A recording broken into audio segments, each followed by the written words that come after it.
ನಾಳೆ ದಿನ ನಡೆಯಲಿರುವ ತೃತೀಯ ಭಾಷೆ ಹಿಂದಿಯ ಪ್ರಶ್ನೆ ಪತ್ರಿಕೆಯಲ್ಲಿ ಮೊದಲ ಮೇನ್ನ ನಾವಿವತ್ತು ಚರ್ಚೆ ಮಾಡೋಣಂತೆ. ನಿಮಗೆ ಗೊತ್ತಿದೆ 8 ಪ್ರಶ್ನೆಗಳಿರ್ತವೆ, 8 ಕೂಡ MCQಗಳು, 4 ಆಪ್ಷನ್ಗಳಿರ್ತವೆ, ಅಂದರೆ ಮಲ್ಟಿಪಲ್ ಚಾಯ್ಸ್ ಕ್ವಶನ್ಗಳು. ಅದರಲ್ಲಿ ನಾವೇನು ಮಾಡಬೇಕು, ಒಂದನ್ನು ಆಯ್ಕೆ ಮಾಡಿಬಿಟ್ಟು ನಾವು ಬರಿಬೇಕು. ಈ 8 ಪ್ರಶ್ನೆಗಳಲ್ಲಿ 8 ಮಾರ್ಕ್ಸ್ನ ನಾವು ಏನು ಮಾಡ್ಬೋದು, ಗಳಿಸ್ಬಹುದು. ಎಲ್ಲವೂ ಕೂಡ ಗ್ರಾಮರಿಗೆ ಸಂಬಂಧಪಟ್ಟಂಥದ್ದು, ಅಂದರೆ ಲಿಂಗ, ವಚನ ಮತ್ತು ಪ್ರಥಮ ಪ್ರೇರಣಾರ್ಥಕ ಕ್ರಿಯಾರೂಪು ಮತ್ತು ಈ ಥರದ ಲಿಂಗ ಮತ್ತು ಸಮಾಸ, ಸಂಧಿ ಇವನ್ನೆಲ್ಲವೂ ಕೂಡ ನಾವೇನು ಮಾಡ್ತೀವಿ, ಈಗ ಚರ್ಚೆ ಮಾಡ್ತಾ ಹೋಗೋಣಂತೆ. ಮುಖ್ಯವಾಗಿ ಇದೇನಪ್ಪ ಅಂದರೆ, ನಾವು ಥಿಯರಿಟಿಕಲಿಯಾಗಿ ನಾವು ಹೋಗೋದು ಬೇಡ. ತುಂಬ ಈಸಿಯಾಗಿ ನಾಳೆ ಪೇಪರ್ ನಿಮ್ಮ ಮುಂದೆ ಬಂದ ತಕ್ಷಣವೇ ಇದು ಸರಿ, ಯಾವುದನ್ನು ನಾವು ಎಲಿಮಿನೇಟ್ ಮಾಡಬೇಕು, ಯಾವುದನ್ನು ನಾವು ಇಟ್ಕೋಬೇಕು, ಇಷ್ಟು ವರ್ಷದಿಂದ ಕೇಳಿರ್ತಕ್ಕಂಥ ಪ್ರಶ್ನೆಗಳು ಯಾವುವು, ಇವನ್ನು ನಾವು ಮುಖ್ಯವಾಗಿ ನಾವೇನು ಮಾಡೋಣ, ಇವತ್ತು ಚರ್ಚೆ ಮಾಡೋಣಂತೆ. ಮೊದಲಿಗೆ ನಾವು ವಚನ ನಾವು ನೋಡೋಣಂತೆ. ಏನು ಮಾಡೋಣ, ವಚನ ನಾವು ನೋಡೋಣಂತೆ. ಇಲ್ಲಿ ಒಂದು ಏಪ್ರಿಲ್ 15ಕ್ಕೆ ಒಂದು ಪ್ರಶ್ನೆಯನ್ನು ಕೇಳಿದ್ದಾರೆ. ಏನು ಪ್ರಶ್ನೆ ಅದು? ವ್ಯವಸ್ಥಾಕ ಅನ್ಯವಚನ ರೂಪ ಲಿಖಿಯೇ ಅಂತ ಕೇಳಿದ್ದಾರೆ. ವ್ಯವಸ್ಥಾ ಅಂತಕ್ಕಂಥದ್ದು ಏಕವಚನ, ವ್ಯವಸ್ಥೆ ಅಂತ, ವ್ಯವಸ್ಥೆಗಳು ಅಂತಕ್ಕಂಥದ್ದನ್ನು ನಾವೇನು ಮಾಡಬೇಕು, ಗುರುತಿಸಿ ಬರೀಬೇಕು. ವ್ಯವಸ್ಥಾಯಿ ಅಂತಕ್ಕಂಥದ್ದು ಅದಕ್ಕೆ ಉತ್ತರ. ಸರಿ, ಏಕವಚನ ಕೊಟ್ಟಿರ್ತಾರೆ, ಮೋಸ್ಟ್ ಪ್ರಾಬಬ್ಲಿ ಏನು ಮಾಡ್ತಾರೆ, ಬಹುವಚನವನ್ನು ಕೇಳ್ತಾರೆ. ಇಲ್ಲ 4 ವರ್ಡ್ಸ್ ಕೊಟ್ಬಿಟ್ಟು ಇದರಲ್ಲಿ ಬಹುವಚನ ಯಾವುದು ಅಂತ ಕೇಳ್ತಾರೆ. ಹಾಗಾಗಿ ನಾವೇನು ಮಾಡಬೇಕು, ಯಾವುದಕ್ಕೆ ಯಾವುದು ಅಂತಕ್ಕಂಥದ್ದನ್ನು ನಾವು, ಏಕವಚನ ಯಾವುದು, ಬಹುವಚನ ಯಾವುದು ಅಂತಕ್ಕಂಥದ್ದನ್ನು ನಾವು ತಿಳ್ಕೊಳ್ಳೋ ಒಂದು ಪ್ರಯತ್ನ ಮಾಡಬೇಕು. ತುಂಬ ಈಸಿ ಇರ್ತಕ್ಕಂಥದ್ದೇ ಕೇಳ್ತಾರೆ. ನಿಮಗೆ ಕನ್ಫ್ಯೂಸ್ ಆಗೋಂಥ ಪ್ರಶ್ನೆಗಳಂತೂ ನಿಜವಾಗ್ಲೂ ಕೂಡ ಕೇಳಲ್ಲ ಈ ವಿಭಾಗದಲ್ಲಿ. ನೆಕ್ಸ್ಟ್, ಗಿಲ್ಹರಿಕ ಅನ್ಯವಚನ್. ಗಿಲ್ಹರಿ ಅಂದರೆ ಅಳಿಲು, ಅಳಿಲುಗಳು ಅಂತಕ್ಕಂಥದ್ದಕ್ಕೆ ಏನಂತ ಕರೀತಾರೆ, ಗಿಲ್ಹರಿಯ. ಇದು ಕೂಡ ಜೂನ್ 15ರಲ್ಲಿ ಕೇಳಿರ್ತಕ್ಕಂತಹ ಪ್ರಶ್ನೆ. ಇನ್ನೊಂದು ಪ್ರಶ್ನೆಗೆ ಹೋಗೋಣ. ನದಿ ಕಾ ಅನ್ಯವಚನ ರೂಪ ಕ್ಯಾ ಹೈ? ಇದು ನದಿಯ. ನದಿಯ ಅಂತಕ್ಕಂಥದ್ದು ನದಿ, ನದಿಯ. ನದಿ ಏಕವಚನ ರೂಪ, ಬಹುವಚನ ರೂಪ ಯಾವುದು, ನಿಮ್ಮ ನದಿಯ ಅಂತಕ್ಕಂಥದ್ದು. ಮತ್ತು ಇನ್ನೊಂದು ಅದೇ ಥರ ಪ್ರಶ್ನೆಗಳನ್ನು ಕೇಳ್ತಿದ್ದಾರೆ. ನೀವು ಈ ಪ್ರಶ್ನೆಗಳನ್ನು ಗಮನಿಸಿ, ನೀವು ಪ್ರತಿ ಪ್ರಶ್ನೆಗಳು ಕೂಡ ಏನಾಗ್ತಿದ್ದಾವೆ ಅದನ್ನೇ ಇದು ಮಾಡ್ತಿದ್ದಾರೆ. ಸಿಂಗ್ಯುಲರ್ ಕೇಳ್ತಿದ್ದಾರೆ, ನಾವು ಪ್ಲೂರಲ್ನ ನಾವು ಬರೀಬೇಕು. ಏಕವಚನ ಕೇಳ್ತಿದ್ದಾರೆ, ನಾವು ಬಹುವಚನಕ್ಕೂ ಲಿಖನಾ ಹೈ. ಕಿತಾಬೆ, ಕಿತಾಬ್ ಅದರ ಬಹುವಚನ ರೂಪ ಕಿತಾಬೆ. ನೆಕ್ಸ್ಟ್ ನಾವು ಬರೋಣಂತೆ ನೀತಿ, ನೀತಿಯ. ಕಪ್ಪಡೆ ಇಲ್ಲಿ ಕೇಳಿದರೆ, ಇದು ಯಾವ ವಚನ ಅಂತ ಕೇಳಿದರೆ, ಕಪ್ಪಡೆ ಅಂತಕ್ಕಂಥದ್ದು, ಕಪ್ಪಡ ಅಂದರೆ ಏಕವಚನ, ಕಪ್ಪಡೆ ಅಂದರೆ ಬಹುವಚನ. ಇದು ಯಾವ ವಚನ ಅಂತ ಕೇಳಿದ್ರೆ ನಾವು ಏನು ಮಾಡಬೇಕು, ಬಹುವಚನ. ನೀವು ಗಮನಿಸ್ತಾ ಇರ್ಬೋದು, ಬಹುವಚನಕ್ಕೆ ಮಾತ್ರ ಯಾವ ರೀತಿ ಪ್ರಥಮ ಪ್ರೇರಣಾರ್ಥ ಕ್ರಿಯಾರೂಪ ಮತ್ತು ದ್ವಿತೀಯ ಪ್ರೇರಣಾರ್ಥ ಕ್ರಿಯಾರೂಪ ಅಂತಕ್ಕಂಥದ್ದು ಎರಡಿದ್ರೂ ಕೂಡ ಪ್ರಥಮ ಪ್ರೇರಣಾರ್ಥ ಕ್ರಿಯಾರೂಪವನ್ನು ಯಾವ ರೀತಿ ಕೇಳ್ತಿದ್ದಾರೋ ಅದನ್ನು ನೀವು ಇಲ್ಲಿ ಕೂಡ ನೀವು ಬಹುವಚನವನ್ನೇ ಪದೇ ಪದೇ ಕೇಳ್ತಾ ಇರೋದನ್ನು ನಾವು ಗಮನಿಸ್ಬೋದು. ನೀವು ಯಾವುದಾದ್ರೂ ಒಂದು ಪ್ರಿಪ್ರೇಟರಿಯಲ್ಲಿ ಅಥವಾ ಮತ್ತೊಂದರಲ್ಲಿ ಅಥವಾ 9th ಕ್ವಶನ್ ಪೇಪರಲ್ಲಿ ಏಕವಚನದ ಬಗ್ಗೆ ಕೇಳಿರ್ತಕ್ಕಂಥದ್ದನ್ನು ನೀವು ನೋಡಿರಬಹುದು. ಆದರೆ ಇಲ್ಲಿ ನೀವು ಗಮನಿಸ್ತಾ ಇದ್ದೀರಾ, ಹಳೆಯ ಪ್ರಶ್ನೆ ಪತ್ರಿಕೆಯಿಂದ ಆರಿಸಿ ತೆಗೆದಿರ್ತಕ್ಕಂತಹ ಕ್ವಶನ್ಗಳಿಂದ ನಾವು ಮಾತಾಡ್ತಾ ಇದ್ದೀವಿ. ಇದನ್ನು ನಾವು ನೆನ್ಪಿಟ್ಕೋಬೇಕು. ಪುಸ್ತಕ ಅನ್ಯವಚನ ರೂಪು, ಇಲ್ಲಿ ಕಿತಾಬ್ ಕೇಳಿದ್ರು, ಇಲ್ಲಿ ಪುಸ್ತಕ ಅಂತ ಕೇಳಿದ್ರು, ಪುಸ್ತಕೆ, ಪುಸ್ತಕ್ ಪುಸ್ತಕೆ. ಕಮರ ಕಮರೆ. ಲಿಫಾಫೆ ಕೌನ್ ಸಾ ವಚನ ಹೈ? ಮತ್ತು ಲಿಫಾಫೆ ಅಂತ ಹೇಳ್ಬಿಟ್ಟು ನಮಗೆ ಗಿಲ್ಲು ಪಾಠದಲ್ಲಿ ಲಿಫಾಫಾ ಅಂತಕ್ಕಂಥದ್ದು ಏಕವಚನ, ಲಿಫಾಫೆ ಅಂತಕ್ಕಂಥದ್ದು ಬಹುವಚನ. ನಾವು ಏನು ಗಮನಿಸ್ತಾ ಇದ್ದೀವಿ ಇಲ್ಲಿ, ಈಸಿಯಾಗಿ ಹೇಗೆ ಮಾರ್ಕ್ಸ್ ತೆಗಿತಕ್ಕಂಥದ್ದು ಅಂತಕ್ಕಂಥದ್ದು. ಒಂದು ಯಾವುದಾದ್ರು ವರ್ಡ್ ಕೇಳಿಬಿಟ್ಟು ಇದು ಯಾವ ವಚನ ಅಂತಂದರೆ, ಇದು ಇಲ್ಲಿ ಎ ಯಾ ಅಂತಕ್ಕಂಥದ್ದು ಎಲ್ಲ ಬಂದರೆ ಅದೇನಾಗಿರುತ್ತೆ, ಬಹುವಚನ ಆಗಿರುತ್ತೆ. ಮತ್ತು ಇಲ್ಲಿವರೆಗೂ ಕೂಡ ಬಹುವಚನವನ್ನೇ ಕೇಳಿದ್ದಾರೆ. ಇಲ್ಲಿ ನೋಡ್ತಾ ಇದ್ದೀರಾ ನೀವು ಪ್ರಶ್ನೆಗಳು. ಕಮ್ರೆ ಕೌನ್ ಸಾ ವಚನ ಹೈ ಅಂತ ಕೇಳಿದ್ದಾರೆ, ಮತ್ತು ಇದು ಕೂಡ ಬಹುವಚನ. ಸೆಪ್ಟೆಂಬರ್ 20ರಲ್ಲಿ ಕೇಳಿರ್ತಕ್ಕಂಥ ಪ್ರಶ್ನೆ ಇದು.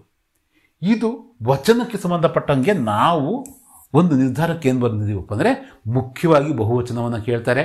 ಏಕವಚನವನ್ನು ಕೊಟ್ಬಿಟ್ಟು ಇದರ ಬಹುವಚನ ಯಾವುದಂತ ಕೇಳ್ತಾರೆ. 3 ಬೇರೆ ಬೇರೆ ಆಪ್ಷನ್ಸ್ ಇರ್ತವೆ. ನಾವು ಈಸಿಯಾಗಿ ಅವನ್ನು ಎಲಿಮಿನೇಟ್ ಮಾಡಿ ಇದನ್ನು ನಾವು ಆಯ್ಕೆ ಮಾಡಿ ಬರಿಬಹುದು. ಇಲ್ಲ ಒಂದೇ ವರ್ಡ್ ಕೊಡ್ತಾರೆ, ಇದು ಯಾವ ವಚನ ಅಂತ ಕೇಳ್ತಾರೆ, ಮೋಸ್ಟ್ ಪ್ರಾಬಬಲಿ ಅದೇನಾಗಿರುತ್ತೆ, ಬಹುವಚನನೇ ಆಗಿರುತ್ತೆ. ನಿಮಗೆ ಬಹುವಚನ ಮತ್ತು ಏಕವಚನವನ್ನು ನೀವು 6th ಕೂಡ ಕಲಿತಾ ಬರ್ತಾ ಇದ್ದೀರಾ, ಭಾಳ ಈಸಿಯಾಗಿ ಅವನ್ನು ಗುರುತಿಸ್ತೀರಾ ಅಂತ ತಿಳ್ಕೊಂಡು ನಾವು ನೆಕ್ಸ್ಟ್ ಮೇನಿಗೆ ಹೋಗೋಣಂತೆ. ನೆಕ್ಸ್ಟ್ ಮೇನ್ ಏನಿದೆ, ಲಿಂಗ್. ಲಿಂಗ್ ಅಂದರೆ ಸ್ತ್ರೀಲಿಂಗ, ಪುಲ್ಲಿಂಗು.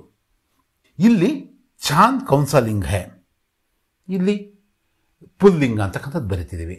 ಮತ್ತು ದರ್ವಾಜಾ ಕೌನ್ಸಲಿಂಗ್ ಅಂತ ಕೇಳಿದರೆ, ಜೂನ್ 16ರಲ್ಲಿ ಕೇಳಿದರೆ, ಇದು ಪುಲ್ಲಿಂಗ. ಲೇಖಕ ಅನ್ಯಲಿಂಗ ರೂಪು ಅಂದರೆ ಲೇಖಕದ, ಈಗ ಇತ್ತೀಚೆಗೆ ನಾವು ಕೇಳ್ತಾ ಇರೋದು ಇವನ್ನೇ, ಲೇಖಕ ಅಥವಾ ಕವಿ ಅಂತ ಕೇಳಿ ಇದರ ಅನ್ಯಲಿಂಗ ರೂಪ ಅಂದರೆ ಇದು ಯಾವ ಲಿಂಗ, ಪುಲ್ಲಿಂಗ ಆದ್ದರಿಂದ ಸ್ತ್ರೀಲಿಂಗ ರೂಪವನ್ನು ಬರೀಬೇಕು. ಲೇಖಿಕ, ಕವಿ ಅಂತ ಇದ್ದಿದ್ರೆ ಏನಂದ್ರೆ ಕವಿಯಿತ್ರಿ. ಹಾಗೆಯೇ ಯುವಕ್ ಅಂತ ಇದೆ, ಅದರ ಯುವತಿ. ಹಾಥಿ ಕ ಕೌನ್ಸಲಿಂಗ ಅಂತ ಕೇಳಿದ್ರೆ ಹಾಥಿ ಪುಲ್ಲಿಂಗ. ಹಾಥಿ ಅಂದರೆ ಈ ಕಾರ ಇದೆ ಅಂದ ತಕ್ಷಣ ನೀವು ಸ್ತ್ರೀಲಿಂಗ ಅಂತ ಹೋಗ್ಬೇಡ್ರಿ, ಅದು ಪುಲ್ಲಿಂಗ. ನೆಕ್ಸ್ಟ್ ಆದ್ಮಿ ಕಾನ್ಯಲಿಂಗ ರೂಪ ಕೌನ್ಸ ಹೈ ಔರತ್. ಪುರುಷ ಅಂತಿದ್ರೆ ಸ್ತ್ರೀ. ಹಾಗೆಯೇ ಆದ್ಮಿ ಅಂತ ಇದೆ ಔರತ್. ಹಾಗೆಯೇ ಬೇಟ ಬೇಟಿ, ಭಾಯಿ ಬಹನ್. ಈ ರೀತಿಯಲ್ಲಿ ಪುತ್ರ ಪುತ್ರಿ, ಮಾತಾ ಪಿತಾ, ಈ ಥರವನ್ನು ನಾವು ಸಾಕಷ್ಟನ್ನ ಕಲ್ತಿದ್ದೀವಿ. ಹಾಗೆಯೇ ನಾವೇನು ಮಾಡಬೇಕು, ಇವನ್ನ ಗುರುತಿಸಿ ಬರಿತಕ್ಕಂಥದ್ದನ್ನು ಈ ಲಿಂಗ್ ಇದರಲ್ಲಿ ನಾವು ಕಲಿತಾ ಹೋಗ್ತೀವಿ. ಹಾಗೆಯೇ ಇನ್ನೂ ಇದಾವೆ ನೋಡ್ರಿ, ಇನ್ನೊಂದಷ್ಟು ಉದಾಹರಣೆಗಳಿದ್ದಾವೆ ಇಲ್ಲಿ. ಮೋರ್ಕಿ ಅಂಜಲಿಂಗ್ ರೂಪು ಮೋರ್ನಿ, ನವಿಲು. ಇದು ಮೋರ್ನಿ ಅಂದರೆ ಹೆಣ್ಣು ನವಿಲು. ಮತ್ತೆ ಔರತ್, ಅಲ್ಲಿ ಆದ್ಮಿ ಕೇಳಿದ್ದ ಔರತ್ ಬರೆದಿದ್ವಿ, ಇಲ್ಲಿ ಔರತ್ ಕೇಳಿದರೆ ನಾವೇನು ಬರೀಬೇಕು, ಆದ್ಮಿ ಬರೀಬೇಕು. ಶ್ರೀಮಾನ್ ಶ್ರೀಮತಿ, ಬೇಟಿ ಬೇಟ, ಅವಾಗ ಅಲ್ಲಿ ಬೇಟ ಕೇಳಿ ನಾವು ಬೇಟಿ ಬರ್ತಿದ್ವಿ. ಅಂದರೆ ಇಲ್ಲಿ ಬಹುವಚನ ಅಷ್ಟೇ ಕೇಳ್ತಿದ್ದಾರೆ ಅಂತ ವಚನದಲ್ಲಿ ಮಾತಾಡಿದ್ವಲ್ಲ, ನಾವು ಇಲ್ಲಿಗೆ ಬಂದಾಗ ಸ್ತ್ರೀಲಿಂಗ ಮತ್ತು ಪುಲ್ಲಿಂಗ ಎರಡನ್ನೂ ಕೇಳ್ಬೋದು. ಹಿಂದಿಯಲ್ಲಿ ನಿಮ್ಗೆ ಗೊತ್ತಿದೆ ಮೂರನೇ ಇನ್ನೊಂದು ಲಿಂಗ ನಪುಂಸಕ ಲಿಂಗ ಇಲ್ಲ ಅಂತಕ್ಕಂಥದ್ದು. ಈಗ ನಾವೇನು ಮಾಡ್ತಿದ್ವಿ, ವಿಲೋಮ್ ಶಬ್ದ ಅಂದರೆ ಆಪೋಸಿಟ್ ವರ್ಡ್, ವಿಪರೀತಾರ್ಥಕ ಶಬ್ದ ಅಂತಲೂ ಕೂಡ ಕಲಿತಾರೆ. ಆಪೋಸಿಟ್ ವರ್ಡ್ ಈಸಿಯಾಗಿ ಎಷ್ಟೋ ಇವಕ್ಕೆ ನಾವೇನು ಮಾಡ್ತೀವಿ, ಆ ಅಥವಾ ನೀ ಅಥವಾ ಈ ಥರದನ್ನು ನಾವೇನು ಮಾಡ್ತೀವಿ, ಸ್ಥಿರ್ ಅಸ್ಥಿರ್ ಅಂತ, ಆಶಾ ನಿರಾಶಾ ಅಂತ, ಔಪಚಾರಿಕ ಅನೌಪಚಾರಿಕ ಅಂತ ಈ ಥರ ನಾವು ಇದು ಮಾಡ್ಕೊಳ್ತಾ ಹೋಗ್ತೀವಿ. ಸ್ಥಿರ್ಗೆ ಆಪೋಸಿಟ್ ವರ್ಡ್ ಯಾವುದು, ಅಸ್ಥಿರ್. ಆಶಾಗೆ ಆಪೋಸಿಟ್ ವರ್ಡ್ ಯಾವುದು, ನಿರಾಶಾ. ಹಾಗೆಯೇ ಔಪಚಾರಿಕ ಅನೌಪಚಾರಿಕ. ಕನ್ನಡದಲ್ಲೂ ಕೂಡ ನಾವು ಆಸೆ ನಿರಾಸೆ ಮತ್ತು ಸ್ಥಿರ ಅಸ್ಥಿರ, ಇವು ಕನ್ನಡದಲ್ಲೂ ಕೂಡ ನಾವೇನು ಮಾಡ್ತೀವಿ, ಈ ಥರದ ಪದಗಳನ್ನು ನಾವು ನೋಡಿದ್ದೀವಿ. ಈ ಥರದ ಪದಗಳಿಗೆ ಆಪೋಸಿಟ್ ವರ್ಡು ಕೂಡ ನಾವು ಬರೆದಿದ್ದೀವಿ. ಹಾಗಾಗಿ ಈಸಿಯಾಗಿ ನಾವೇನು ಮಾಡ್ಬೋದು, ಇವನ್ನ ಗುರುತಿಸಬಹುದು. ಜೊತೆಗೆ ಸ್ವೀಕಾರ ಅಸ್ವೀಕಾರ, ನಿಕಟ್ ಅಂದರೆ ಹತ್ತಿರ, ದೂರ ಅಂದರೆ ದೂರ, ದಿನ್ ಅಂದರೆ ದಿನ, ರಾತ್ ಅಂದರೆ ರಾತ್ರಿ, ಅಮೀರ್ ಅಂದರೆ ಶ್ರೀಮಂತ, ಗರೀಬ್ ಅಂದರೆ ಏನು ಬಡವ, ಅಚ್ಛಾಯಿ ಅಂದರೆ ಒಳ್ಳೆತನ, ಬುರಾಯಿ ಅಂದರೆ ಕೆಟ್ಟತನ, ಸದಾಚಾರ ದುರಾಚಾರ, ಇದು ಕೂಡ ಕನ್ನಡದಲ್ಲಿ ನಾವು ಬಳಸ್ತೀವಿ. ಹಾಗೆಯೇ ಮುಷ್ಕಿಲ್ ಅಂದರೆ ಕಷ್ಟ, ಆಸನ್ ಅಂದರೆ ಸುಲಭ, ಖರೀದನ ಬೇಚ್ನ. ಖರೀದನ ಅಂದರೆ ಕೊಂಡ್ಕೊಳ್ತಕ್ಕಂಥದ್ದು, ಬೇಚ್ನ ಅಂತಕ್ಕಂಥದ್ದು ಅಂದರೆ ಮಾರ್ತಕ್ಕಂಥದ್ದು. ಜೊತೆಗೆ ಸಹಯೋಗ ಅಸಹಯೋಗ, ಕನ್ನಡದಲ್ಲೂ ಇದೆ ಅಲ್ವಾ, ಸಹಯೋಗ ಅಸಹಯೋಗ, ಸಹಕಾರ ಅಸಹಕಾರ ಅಂತ.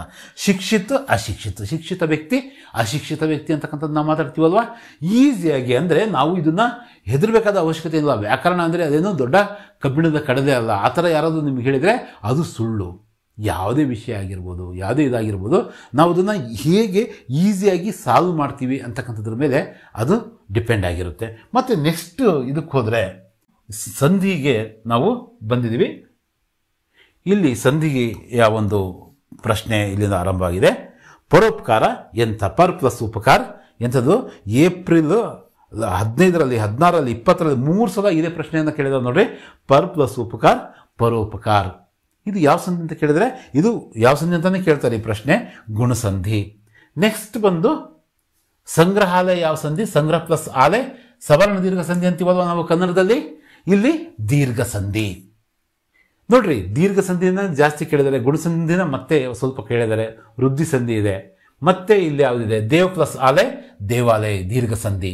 ಪರಂ ಪ್ಲಸ್ ಔಷಧ್, ಅವು ಮತ್ತು ಐ ಅಂತಕ್ಕಂಥದ್ದು ಬಂದರೆ ಏನಾಗಿರುತ್ತೆ, ಅದು ವೃದ್ಧಿ ಸಂಧಿ ಆಗಿರುತ್ತೆ. ಈಗ ನಾವು ಅವನ್ನ ಡೆಫಿನೇಷನ್ನ ಓದ್ಕೊಂಡು ಇದನ್ನು ಹೀಗೆ ಇದು ಹೀಗೆ ಅಂತಕ್ಕಂಥದ್ದನ್ನು ಇದು ಮಾಡೋದಕ್ಕಿಂತ ದೀರ್ಘ ಬಂದಿದ್ರೆ ಇಲ್ಲಿ 2 ಸಂಗ್ರಹ ಪ್ಲಸ್ ಆಲಯ, ಸಂಗ್ರಹಾಲಯಲ್ಲಿ ದೀರ್ಘ ಇಲ್ಲಿ ಬಂದಿದೆ ಅಲ್ವಾ, ಈಗ ಬಂದಿದ್ರೆ ಅದು ದೀರ್ಘ ಸಂಧಿ ಆಗಿರುತ್ತೆ. ಏನಾಗಿದೆ, ದೀರ್ಘ ಸಂಧಿ. ಇಲ್ಲಿ ಅವು ಅಂತಕ್ಕಂಥದ್ದು ಅಥವಾ ಮತೈಕ್ಯ ಐ ಅಂತಕ್ಕಂಥದ್ದು ಪರಮೌಷಧ್ ಏನಾಗಿದೆ, ಇವು ಇದೇನಿದೆ ಇದೆ ಇದು. ಮತ್ತೆ ಮತೈಕ್ಯದಲ್ಲೂ ಕೂಡ ಇವಿದ್ದಾವೆ. ಇದು ಏನನ್ನ ಬಂದರೆ ನಾವು ಏನಂತ ಅಂದ್ಕೋಬೋದು, ರಫ್ ಆಗಿ ಹೀಗೆ ತಿಳ್ಕೊಳ್ಳೋಣಂತೆ, ವೃದ್ಧಿ ಸಂಧಿಗೆ ಹೀಗೆ ಬರುತ್ತೆ ನೋಡ್ರಿ. ಮತೈಕ್ಯ ಕೂಡ ವೃದ್ಧಿ ಸಂಧಿ. ನಾವು ನಾಳೆಗೆ ಒಂದಿನಕ್ಕೆ ನಾವು ಗ್ರಾಮರ್ನ ಎಲ್ಲವನ್ನೂ ತಿಳ್ಕೊಳ್ಳೋಕ್ಕಾಗಲ್ಲ. ಈ ರೀತಿ ಮತೈಕ್ಯ ಪರಮೌಷಧ ಇದರ ಪರಮೌಜ್ ಈ ಥರದ ಪ್ರಶ್ನೆ ನಿಮಗೆ ಬಂದರೆ ಅದು ವೃದ್ಧಿ ಸಂಧಿನೇ, ಮತ್ತೆ ಬೇರೆ ಯಾವುದು ಆಗಲ್ಲ. ಅತಿ ಪ್ಲಸ್ ಅಂತ ಅತ್ಯಂತ ಎಣ್ ಸಂಧಿ ಅಂದರೆ ಇಲ್ಲಿ ಅರ್ಧ ಅಕ್ಷರ ಬಂದಿದೆ ನೋಡ್ರಿ. ಅತ್ಯಂತನಲ್ಲಿ ಏನು ಬಂದಿದೆ, ಅರ್ಧ ಅಕ್ಷರ. ಈ ಅಕ್ಷರಗಳ ಅರ್ಧ ಬಂದರೆ ಅದು ಎಣ್ ಸಂಧಿ. ಮತ್ತೆ ನಾವು ಮುಂದಕ್ಕೆ ಹೋಗೋಣಂತೆ. ಮಹಾಪ್ಲಸ್ ಉತ್ಸವ ಮಹೋತ್ಸವ, ನಿಮಗೆ ಗುಣಸಂಧಿ ಕನ್ನಡದಲ್ಲೂ ಕೂಡ ನೀವು ಕಲ್ತಿದ್ದೀರಾ, ಈಸಿಯಾಗಿ ನೀವು ಅದು ಗುಣಸಂಧಿ ಅಂತ ನೀವು ಇದು ಮಾಡ್ತೀರಾ. ಸಹಾನುಭೂತಿ, ಗಿರೀಶು ಮತ್ತು ಪರ್ವತಾಲಯ ಇವೆಲ್ಲವೂ ಕೂಡ ಏನಾಗಿದ್ದಾವೆ, ದೀರ್ಘ ಸಂಧಿ. ಕನ್ನಡದಲ್ಲಿ ನಾವು ಅದನ್ನು ಸವರ್ಣ ದೀರ್ಘ ಸಂಧಿ ಅಂತ ಕರಿತೀವಿ. ತುಂಬ ಈಸಿಯಾಗಿ ನಾವು ಅವನ್ನ ಕಲಿತಾ ಹೇಳ್ತಾ ನಾವು ಇದು ಮಾಡ್ತಾ ಹೋಗ್ಬೋದು. ಯಾವುದು ನೀವು ಆಪೋಸಿಟ್ ವರ್ಡ್ ಆಗಿರ್ಬೋದು, ಲಿಂಗ ಆಗಿರ್ಬೋದು, ವಚನ ಆಗಿರ್ಬೋದು, ಸಂಧಿ ಆಗಿರ್ಬೋದು, ಇವು 4 ಕೂಡ ಕಲ್ತ್ವಿ. ತುಂಬ ಈಸಿಯಾಗಿ ನೋಡ್ರಿ, ಇವನು ಕೇಳಿರ್ತಕ್ಕಂಥದ್ದು ಕೂಡ ನಿಮಗೆ ಕನ್ಫ್ಯೂಸ್ ಆಗದೇ ಇರೋ ರೀತಿಯಲ್ಲೇ ಕೇಳ್ತಾರೆ.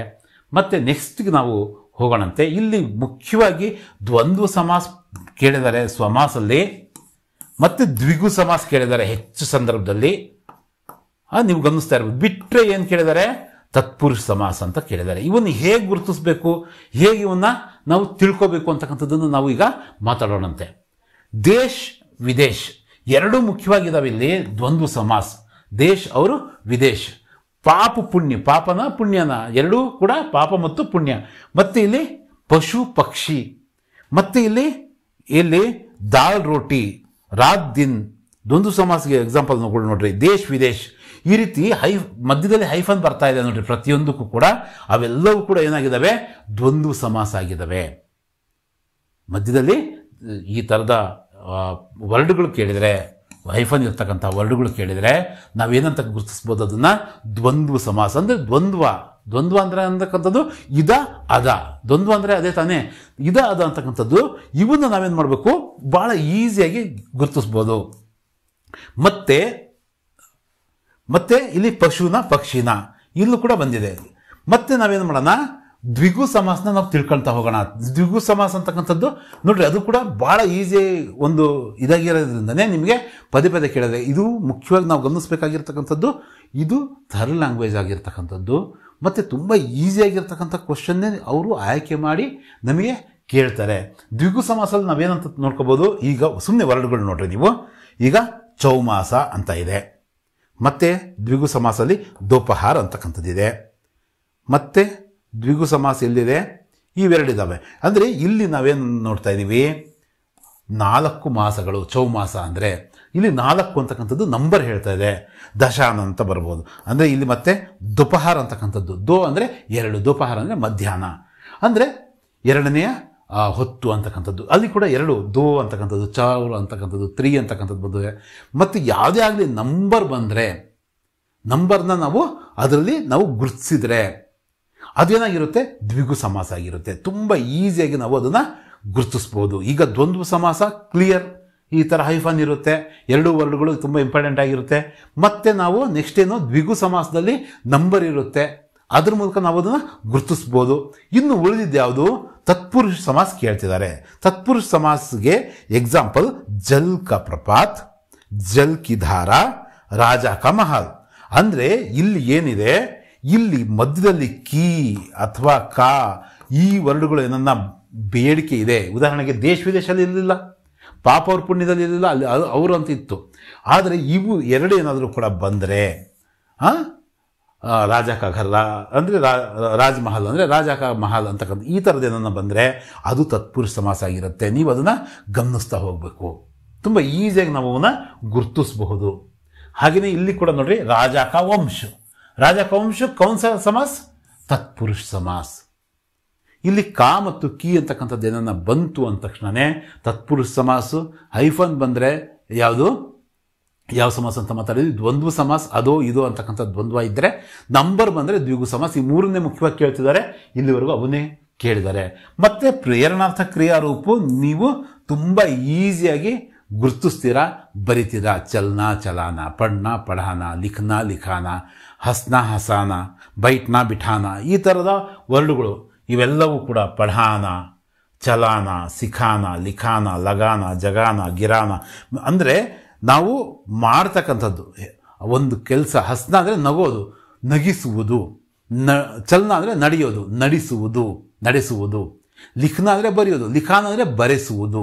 ಪಠನ ಅಂದರೆ ಓದೋದು, ಓದಿಸುವುದು.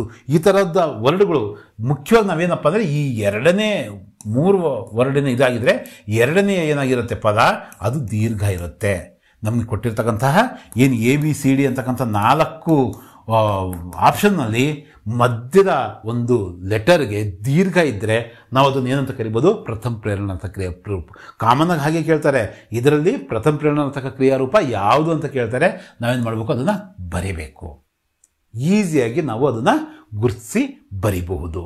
ಇನ್ನು ನಿಮಗೆ ಕನ್ಫ್ಯೂಸ್ ಆಗಂತಕ್ಕಂಥದ್ದು, ನಾನು ಮೊದಲೇ ಹೇಳಿದೆ ಕೇಳಲ್ಲ ಅದು ಹಾಗೆ ಅಂತ. ಮತ್ತು ಇನ್ನು ನೆಕ್ಸ್ಟು ವಿರಾಮ ಚಿಹ್ನೆಗಳನ್ನು ನೀವು ಈಸಿಯಾಗಿ ಕನ್ನಡದಲ್ಲೂ ಗುರುತಿಸ್ತೀರಾ. ಅಲ್ಲಿಂದ ಪ್ರಶ್ನೆ ಕೇಳಿದರೆ ಕ್ಯಾ ಅಂತಕ್ಕಂಥದ್ದು ಬಂದರೆ ಅದು ಪ್ರಶ್ನವಾಚಕ ಚಿಹ್ನೆ ಆಗಿರ್ಬೋದು.